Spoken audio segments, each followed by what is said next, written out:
법사위원장 거취 문제로 우리 당 법사위원들의 퇴장이 있었고 법사위가 파행됐습니다.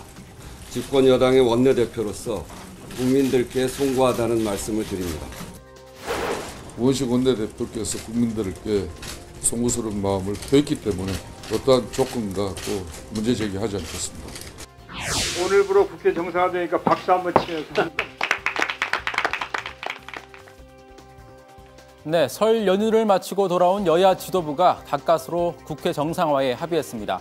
오늘부터는 각종 법안 심사에도 박차를 가할 것으로 보입니다. 자, 오랜만에 여야가 칭찬받을 만한 소식을 전해서 저도 마음이 가볍습니다. 하지만 여야의 본격적인 대결은 사실 지금부터가 시작이죠.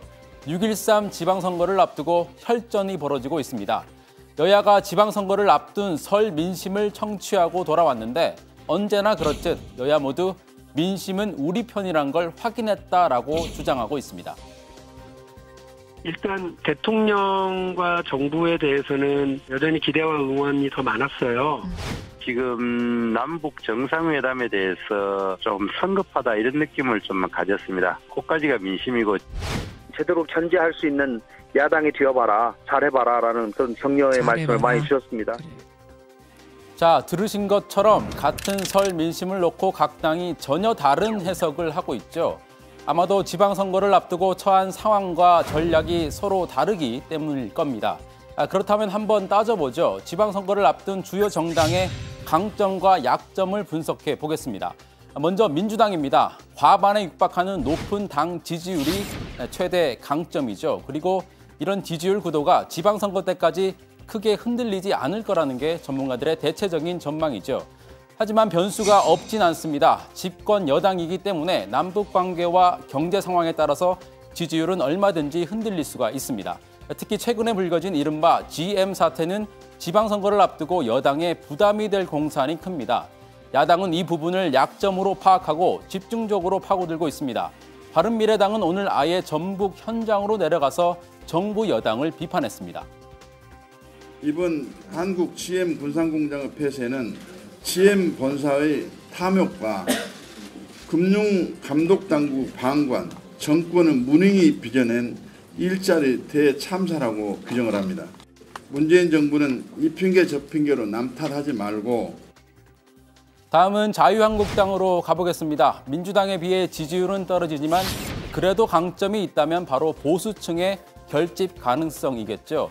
결국 진영 대결로 간다면 승산이 있을 거라는 게 자유한국당의 판단입니다. 때문에 홍준표 대표는 연일 이념 공세를 펼치고 있죠.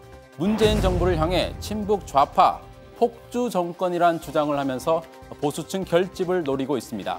하지만 박근혜, 이명박 두 전직 대통령에 대한 재판과 수사는 두고두고 부담이 될 전망입니다. 특히 이명박 전 대통령마저 구속이 된다면 홍준표 대표에겐 직격탄이 될 거란 전망도 정치권에서 제기가 됩니다. 두 사람이 개인적으로 친밀할 뿐만이 아니라 홍 대표 스스로 내가 BBK 사건을 막아줘서 MB 대통령을 만들었다고 공언한 적이 있기 때문입니다. 원래 이명박 대통령 만들어주면 사실 내가 만들어줬어요. 그 당시에 BBK 사건 내 알면 그 아무도 못 막아요. BBK 사건 막아주고 갖고 대통령이 됐는데. 자, 마지막으로 바른미래당을 살펴보겠습니다. 바른미래당 입장에선 숨어있는 중도층이 결집한다면 그게 최대 강점이 될 것으로 보입니다. 하지만 이념적 정체성이 모호한 점, 또 대중들이 알만한 대표 선수가 부족한 게 최대 약점이죠. 때문에 당내에선 안철수 전 대표의 서울시장 출마를 주장하는 목소리가 커지고 있습니다. 만약에 안 전 대표가 출마를 한다면 특유의 선거용 발성부터 새로 다듬어야 하겠죠. 그런데 이 장면을 보시면 어느 정도 출마를 고민하고 있는 건 사실인 것 같습니다. 오늘 이 순간 대한민국 정치가 바뀝니다. 거의 1년 만에 해보니까 잘은 안 됩니다. 한편 호남에서 선전을 노리는 민주평화당, 심상정, 노회찬 카드를 만지작거리고 있는 정의당도 지금의 지방선거 구도에 작지 않은 변수가 될 거란 전망도 나오고 있습니다.